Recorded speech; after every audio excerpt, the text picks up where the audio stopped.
Are you tired of a cluttered Gmail inbox and want a clean slate?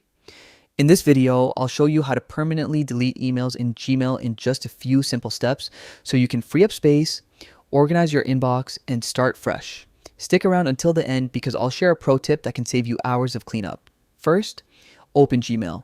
You can do this from your desktop by going to mail.google.com or through the Gmail mobile app. Log in with your account credentials and you'll see your inbox full of emails waiting to be sorted. Next, let's delete an email. Simply select the email you want to remove by clicking on it. At the top of the email, or next to it, you'll see a trash bin icon. Click it, and the email will move to the trash folder. This is the first step toward permanent deletion, but remember, emails aren't gone yet.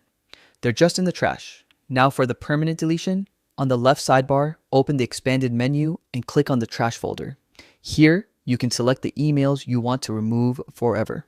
Once selected, click Delete Forever to erase them permanently.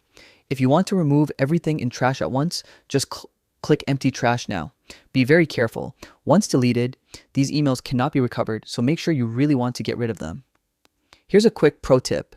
If you have hundreds of old emails, use Gmail's search feature with keywords like newsletter, promo, or offers to quickly find and delete unwanted emails. This can save you hours of tedious scrolling. And that's it. With these simple steps, you can keep your Gmail clean and organized effortlessly. If you found this guide helpful, hit that like button, subscribe for more tech tutorials, and share this video with someone who needs inbox relief. Thanks for watching, and I'll see you in the next video.